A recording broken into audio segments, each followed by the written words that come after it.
Hello, this is Ann Westerheim from Ikaru, and we're about to get started with our presentation today. Cybersecurity 9 Tips to Protect Your Business. And we're going to give folks about 1 minute to join us. I still see people connecting. Hopefully everybody connected okay. And you should see my screen right now. And what we're going to do is kind of go through a 2018 plan to get your cybersecurity plan in place, cover what you need to know about. And we also have a handout available that you can print out after the presentation and kind of go through and check out your own plan. All right, so with that, I have 12:15, so we're going to get started. So thank you, everyone, for joining us. Education is a really big part of what we do at Ikaru. So today's workshop is Cybersecurity, 9 Ways to Protect Your Business, and we want to get 2018 off to a great start. So many of you on the call have been working with us for many years. For those of you who don't know us well, we were founded in 2001. We're a full-service IT support company, so we do everything from help desk. I can't print, I can't scan, all the way up through CIO level strategy.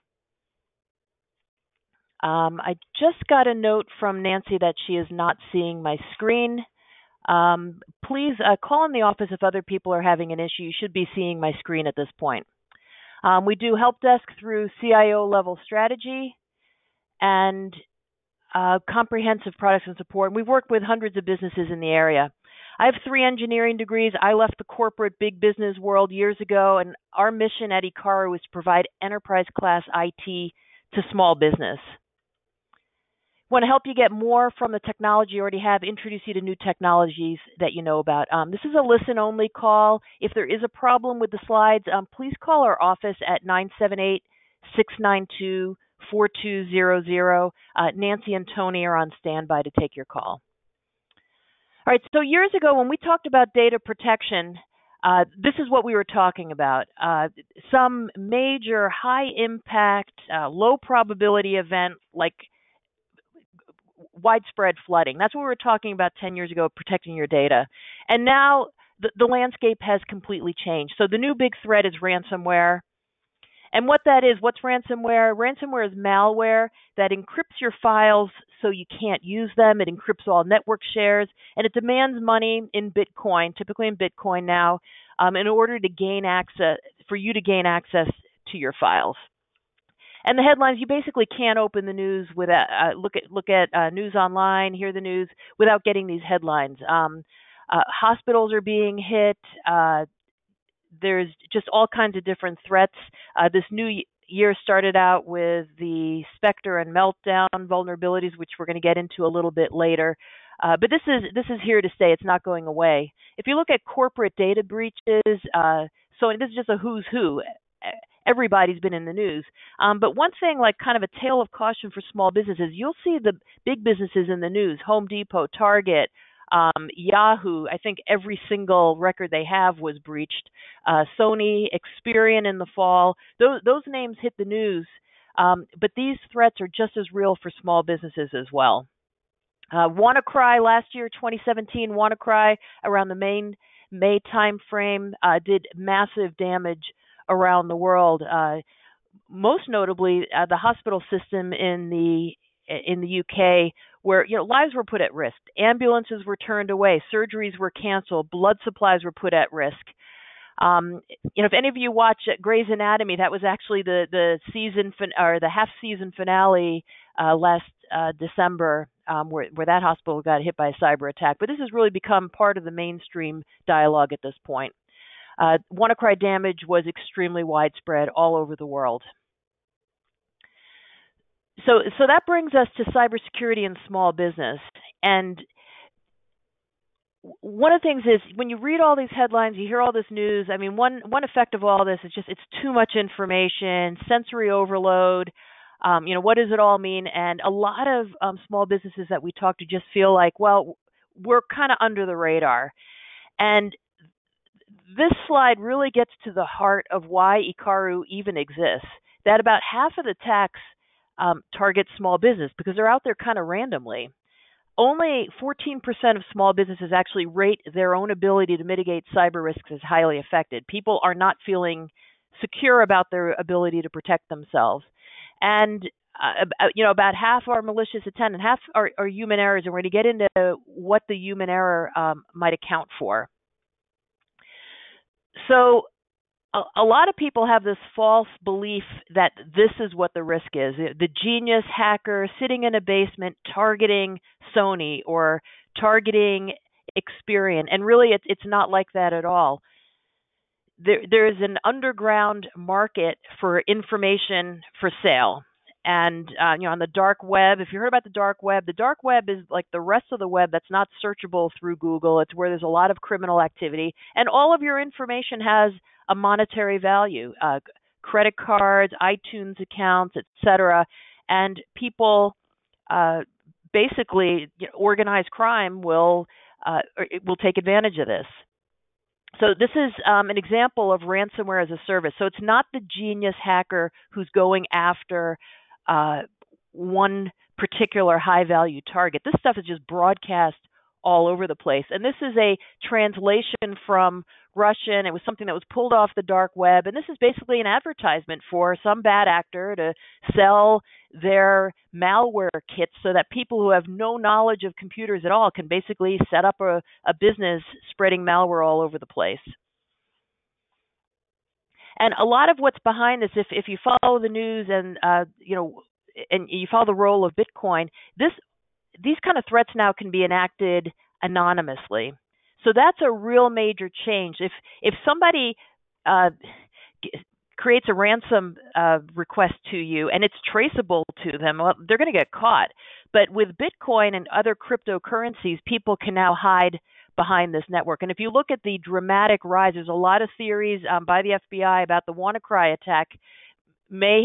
Its main purpose may have been to drive up the price of Bitcoin. So there's a lot going on here behind the scenes, and it's all related.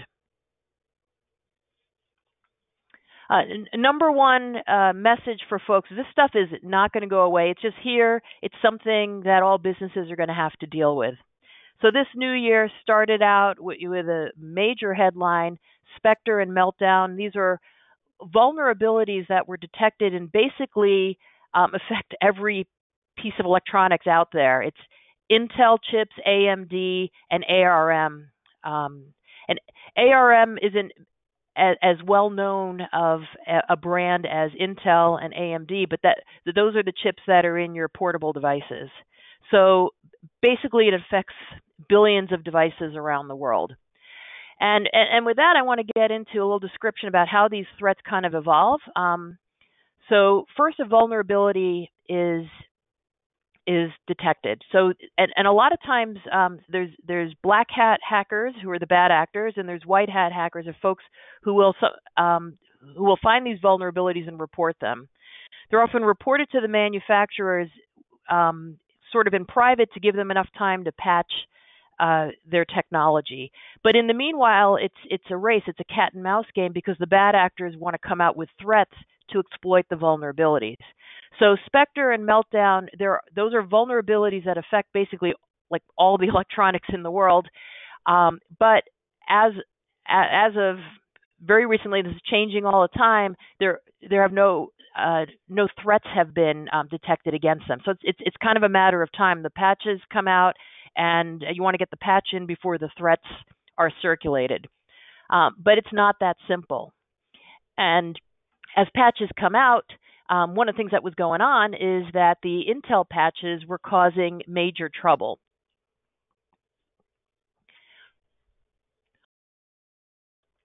So there were reports of systems going through multiple reboots. So you can imagine you're trying to go about your busy work day, and all of a sudden your computer is just rebooting, and you can't work. So we're watching this very closely, making sure that as patches become tested and available, that they're deployed to everybody in our managed services population. Extremely important. And then just want to let you be aware, again, this mentality of, oh, well, I'm a small business, I'm under the radar. It's basically, there are so many variations of ransomware and so many different ways that you can be affected. This is known as a popcorn ransomware, where you can actually, your ransom is, you don't have to pay the ransom if you're willing to infect your friends. So that's pretty evil.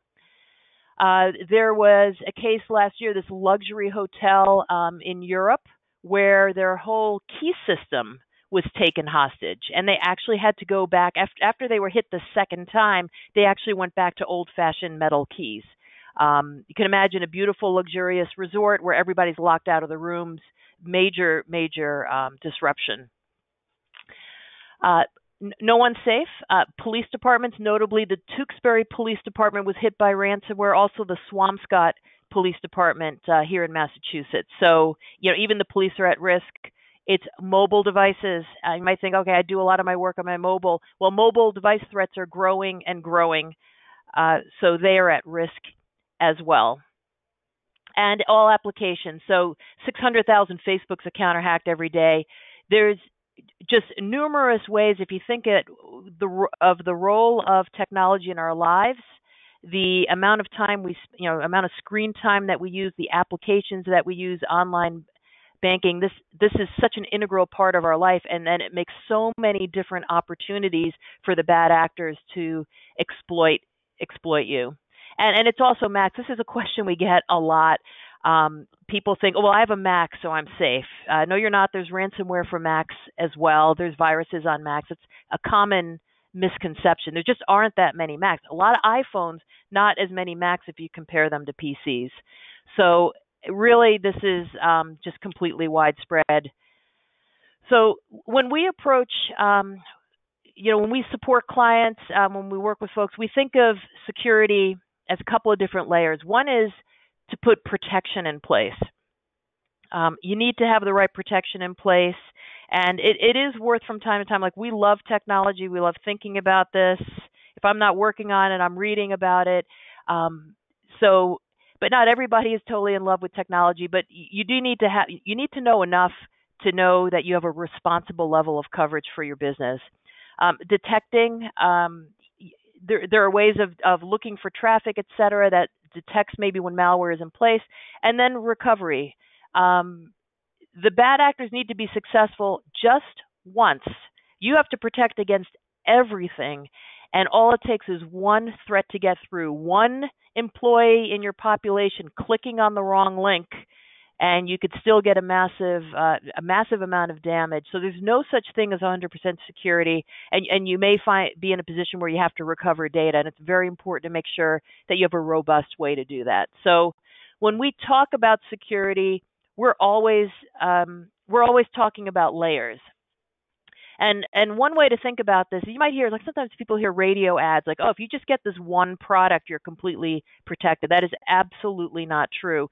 And the way to think about this is it's kind of like bulletproof glass, where you just have normal glass is one layer, bulletproof glass is layers put together, and it's the process of putting those layers together that actually provides you with the protection. Each layer in itself can't be 100%, but together they're very, very strong. So with that, I want to kind of get into the planning piece of this, which is, okay, it's the start of 2018. These threats are here, and we know that technology is just an integral part of our life, and that's not going to change. So what can you do about it? And this is actually a handout. You can download this either now or later on and kind of follow along and use this as a guideline to look at your own business and try to assess, what is a required level of security, what's a responsible level of security for a business of your size. And then we're going to kind of go through one by one. These are the layers that we talk about, kind of go through one by one, give you a highlight of what it is so you can assess, where are you at in terms of this.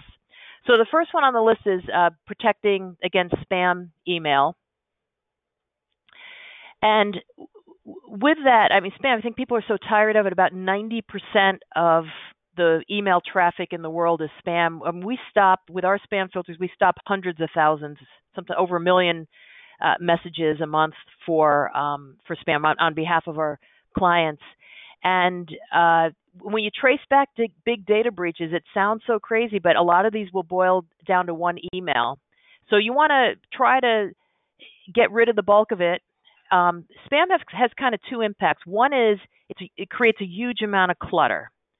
And when there's a huge amount of clutter, it makes it harder to make good decisions about what's real and what's not. So you want to get rid of the clutter.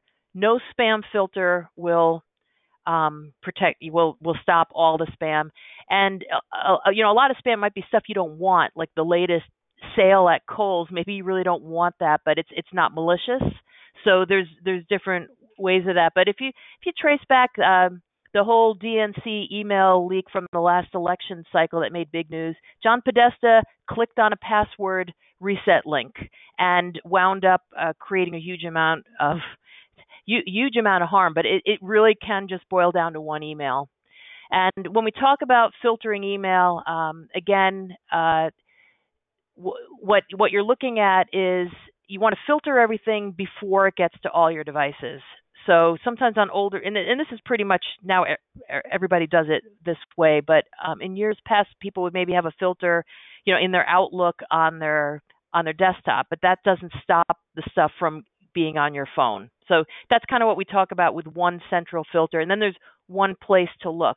Because the other thing, as soon as you start filtering your mail, then you run into the issue of, like a false positive. I blocked a piece of mail that I really needed. That new customer who hasn't emailed me before emails me for the first time, and then it winds up in my spam filter. So you want to just have one place to look for efficiency. So the next layer that we're talking about, and again, as part of your 2018 plan, is passwords. So we want to see strong passwords with good security policies at the site. Control over, who has access to what. Shared passwords are a bad idea. People should not have access to things that aren't required for them to do their job. So that's what control of password means. So strong passwords, 8 characters. A lot of people now talk about passphrases, and that's like a longer thing, like maybe the name of your favorite movie with some symbols in there. Something that's long and hard to crack with an automated tool, but also something that's maybe a little easier for you to remember. Change passwords regularly. We typically say 90 days. Don't share passwords. Don't use the same password for different apps. We do some scanning, dark web scanning, and it's amazing when a password comes up and somebody says, "Oh gosh, that my password showed up on the dark web," and maybe it comes up through one avenue, but they might be using it 10 places. That's when you get into a lot of trouble. And then the NIST last summer, so that's the National Institute of Standards and Technologies, came out with some new password standards, and that relates more to not necessarily changing them every 90 days. I can't get into this too much right at the moment, but the harder your passwords are to remember, there comes a point where it actually becomes a security risk because it makes it hard to remember them. And number one, though, if you see your password on this list, change it today. 1, 2, 3, 4, 5, 6, ABC 1, 2, 3, etc. These are the most. In one security breach, one of the interesting things that winds up being revealed is a list of passwords. So you can see these are the most popular passwords for this one particular breach, and whenever they come out, it's sort of theme and variations of what you see on this list. But if you look at this list and any one of these is a password you use, change it today. Change it right now if you can. And the other thing to mention is that the Mass Data Security Law requires that you secure your passwords. And I think folks remember there was just a couple of weeks back, there was that major incident in Hawaii where the emergency broadcast went off accidentally and said there was an incoming missile attack. It is not a test. It was a horrible thing. For about 30 minutes, people were in complete panic. They thought their lives were ending. People were hiding under manhole covers. It was really a traumatic event, and now this thing is under full investigation. They're going to look at everything. Now, it turns out this particular thing came up on the news, circulated widely. This was a photo from a news article that was run about this agency on a totally different subject earlier in the summer, and somebody noted that when you zoom in on this picture, there's a password on a post-it on a monitor. This didn't have anything to do with what happened a couple of weeks ago, but when something does happen and there's an investigation, everything is going to be looked at. And if you're sloppy about one thing, people are going to assume, what else are you being sloppy about?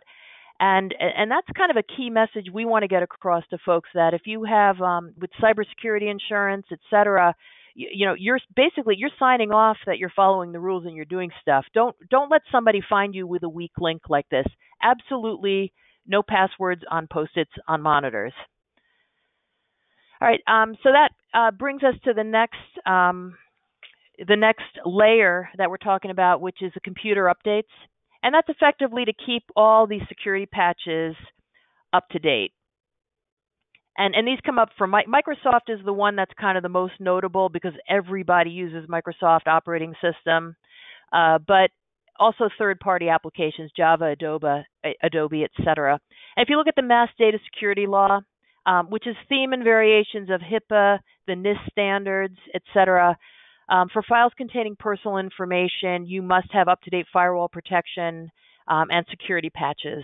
And security patches, if you don't love technology, it's probably the most boring subject in the world, but it's extremely important. And if you trace back the WannaCry virus and what happened in those hospitals in the UK, basically they were running at about 20% of their systems, or some measure, a number that was way more than zero, of systems that were Windows XP that have not been patched. Their end of life from Microsoft. They are not supported by Microsoft, and there were no patches even available for them. And you think to yourself, okay, you got these bad actors who are doing a lot of harm, but then you start asking the question, okay, well, why did the hospital allow unprotected systems to even be on the network?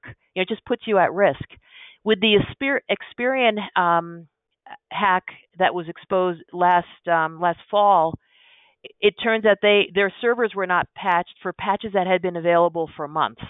So it sounds like a really boring subject. It's extremely important, and it is required by law. Okay, next on the list, and we're kind of going through a lot of stuff. I hope that you can print out this sheet after we're done and then maybe look at your own business and try to evaluate your strengths, your weaknesses. How are you doing with respect to these layers? But training is extremely important. Train your users, train them often. There's a phrase that's commonly used now. It's the human firewall. And often what sits between you and a major cybersecurity attack might be one user in front of an email and ready to hit, just click on that link. IBM study found that 95% of data breaches are caused by employee mistakes. There's lots of different studies, theme and variations on this, but really, lost laptops, lost smartphones. You got to think about all of this. Huge issue right now is phishing tests, and the Mass Data Security Law and NIST and HIPAA. So for medical institutions, NIST, anybody who does any work for defense contractor is was required as of December 31st of 2017 to comply with all or demonstrate progress to compliance against the NIST security standards. And all of these require education and training of employees. And you could be, depending on your industry, you could be asked to produce evidence that you've conducted the training. This is extremely important. Lots of studies show that about half the internet users, will fall for some sort of phishing test. And there are just so many different examples of this. I think a lot of users will assume, no, I understand what this is. I know not to click on the link. And some of them are really obvious because it's a message from a bank you don't do any business with. But some of them are very subtle, and consider that they send out millions of them. All they need is one person who, say, Verizon wireless bill. Maybe you just recently had a dispute on a bill or something came up. That one might get your attention. Like, wait a second, they were supposed to clear out that charge or whatever, and you got this big giant bill, so you click on it right away. Fake Scans, we've seen one that went around, the fake ADP payroll reports. You get an email, they refer to it as clickbait. It's you get an email that says, here's the payroll report. And you could have an employee thinking, wow, I got this by accident. No one knows I have this. I'm just going to open it and look because I can't resist. And, whammo, the whole network's infected. There was one circulating this week that a couple users told us about, a DCU high withdrawal alert. So a lot of people in the area bank with DCU. You get this alert. Better get on this right away. Want to figure it out.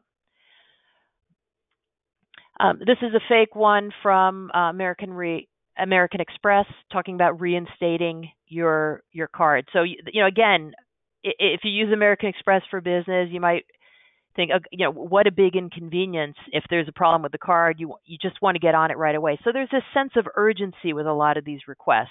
And some of them are not, you're just going to look at them and say, there's no way I'd fall for that. But what if your boss forwarded you this email and said, this is urgent, I don't have time, take care of this right away? So that's a scenario that can happen. The mailbox that's full, just click on this. If your mailbox is full, you stop receiving mail. Big inconvenience. This is one that you may jump on right away. Here's the fake resume. And you can see this is coming from Germany, so that one was kind of obvious.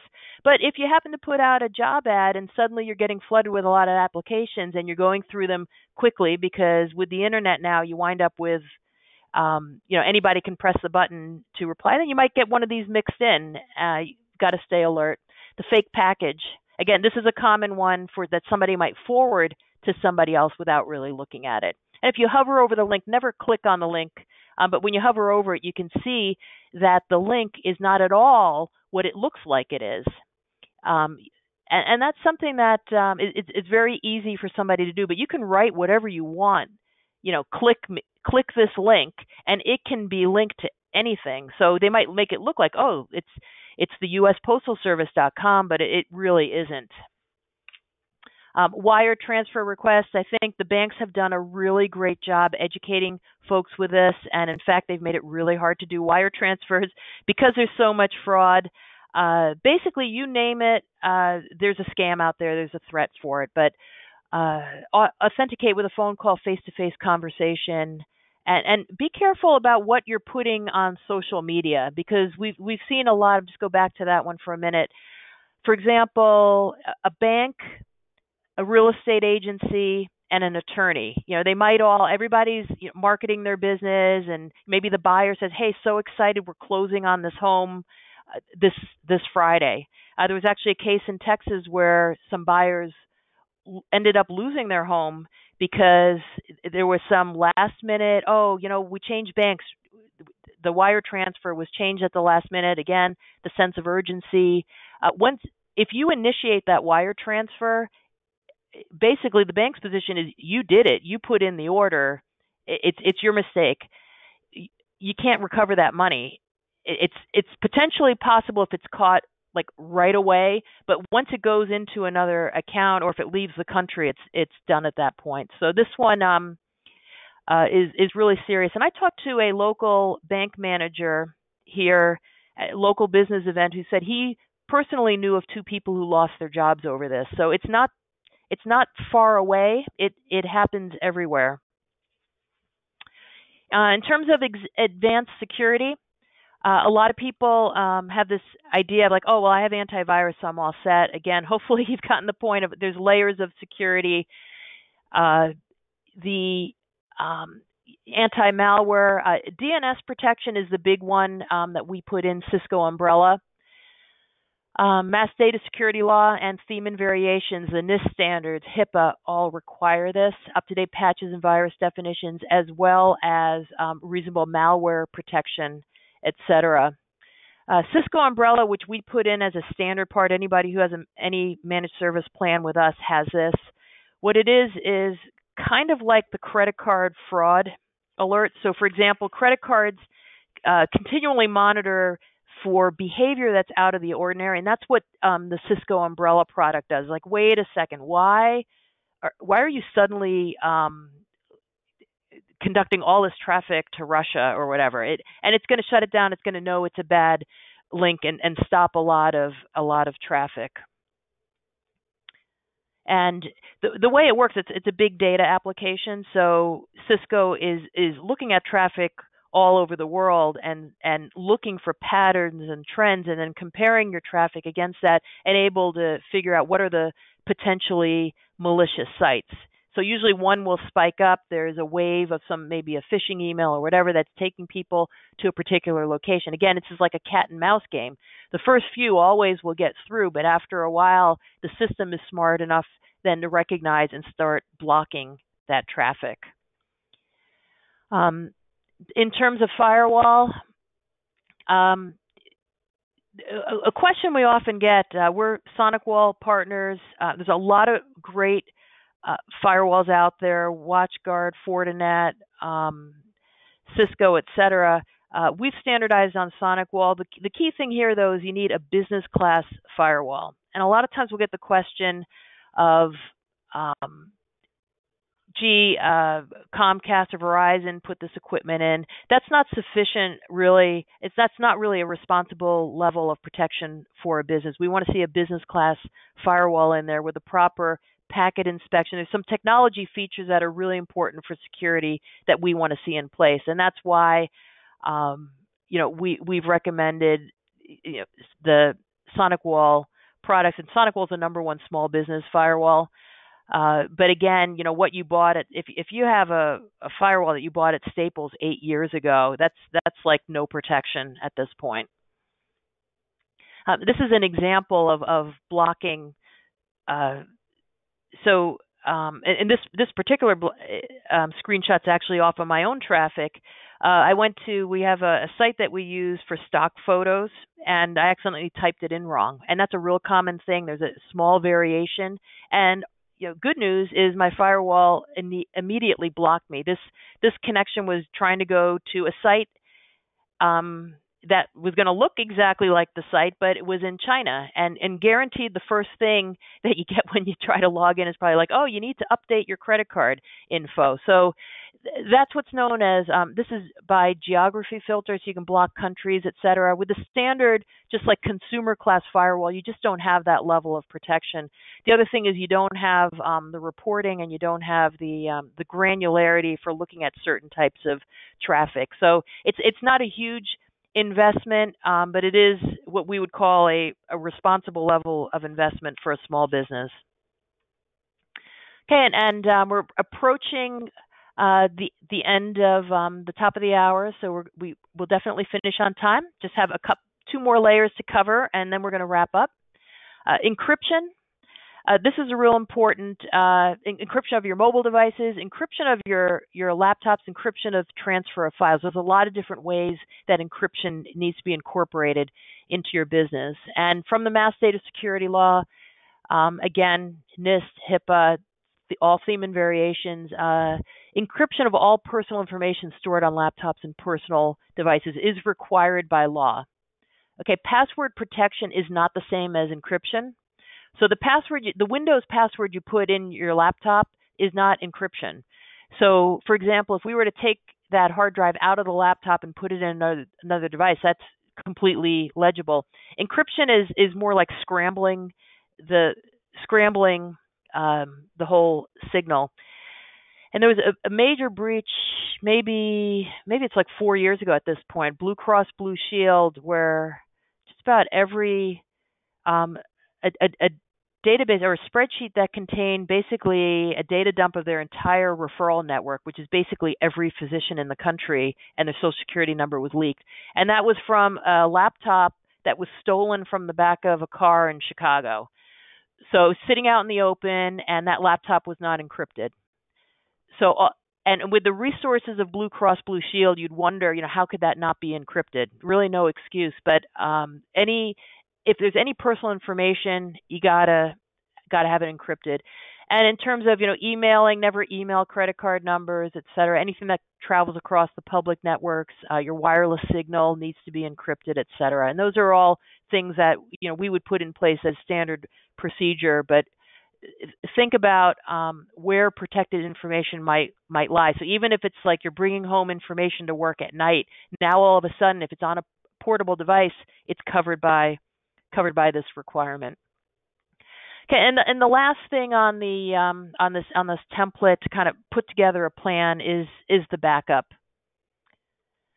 And on that is, we talked about detection or prevention, which can't be 100%. Detection is not 100%. There may be cases where you have to rely on recovery.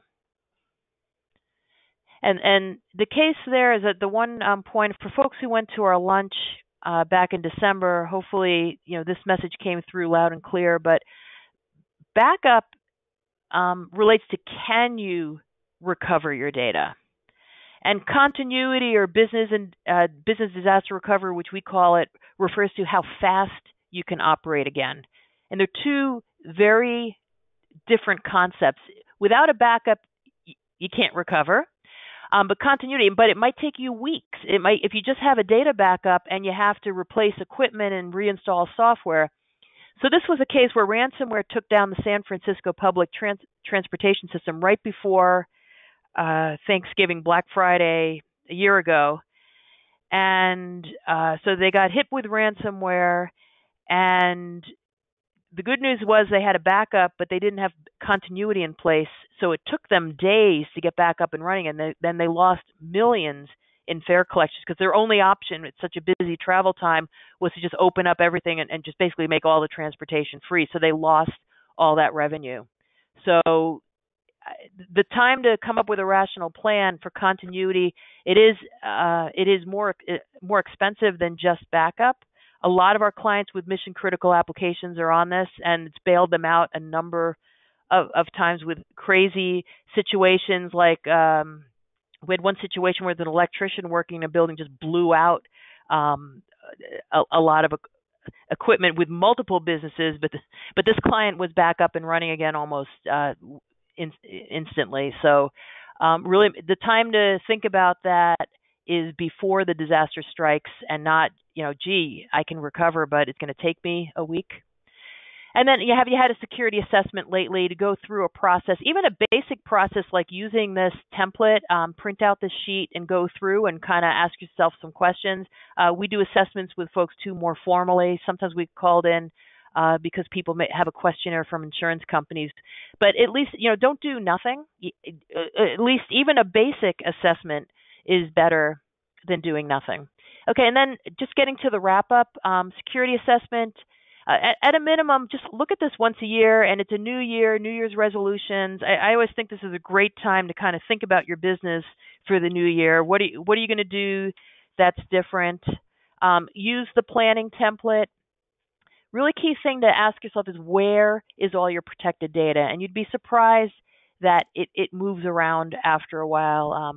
For some clients, we actually run scans that will detect if there's a credit card number stored on a PC, because sometimes stuff just has a way of winding up on systems that you don't even think it's there. So there are ways of scanning all your systems, by the way. Check the Mass Data Security Law Standards.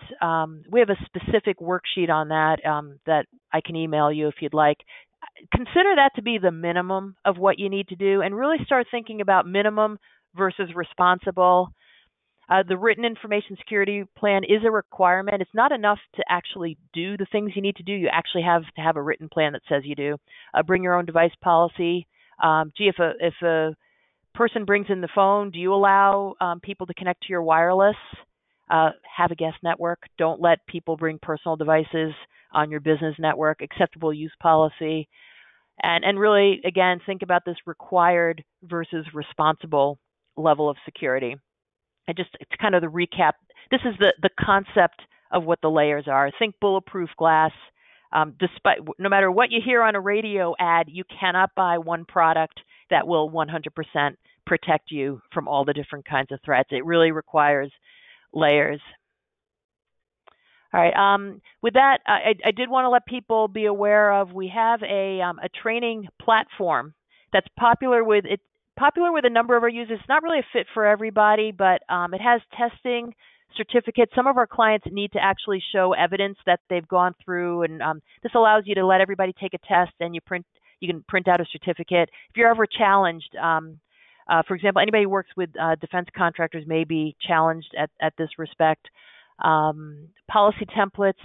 Question we get is, you have a sample written information security plan. This includes all that template. So you can just take the Word document, morph it a little bit, and at least you have all those check marks that you've done it.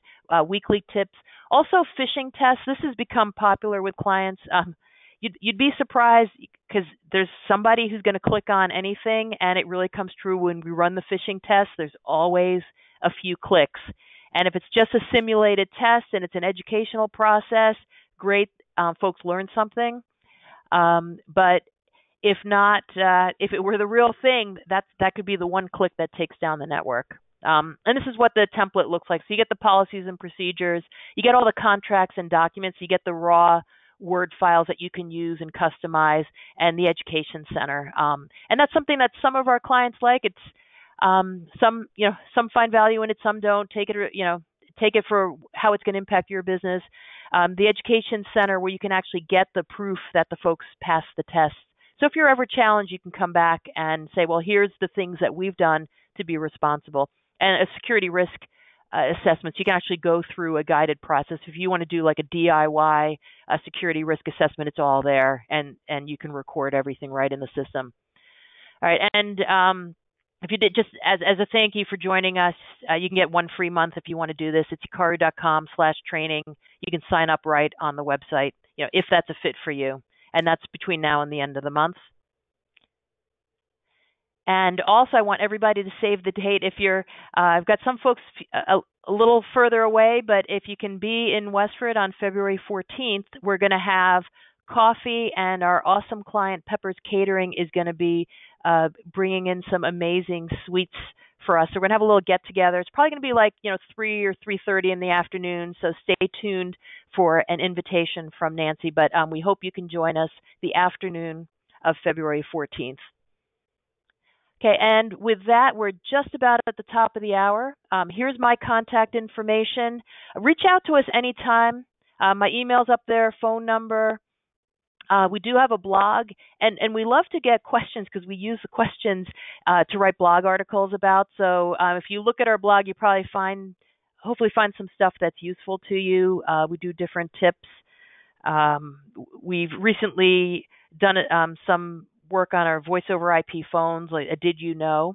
We also have a Technology Advisor e-newsletter. If you just email me and just with ad in the subject line, I'll put your email address on there. But we send that out every month.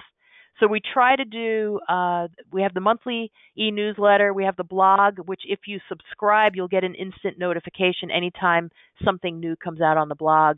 And then we also try to put a lot of news, educational information up on, if you're on Facebook, LinkedIn, connect with us on social media, because really a very core part of our mission is education. We put a lot of information out there, and we hope that one way or another, you're going to be able to see the information.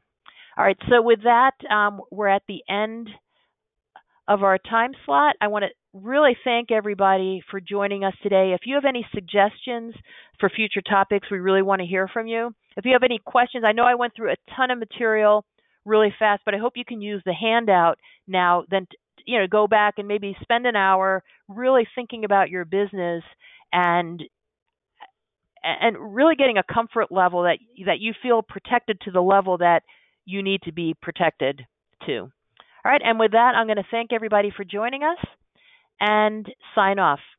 Thank you very much.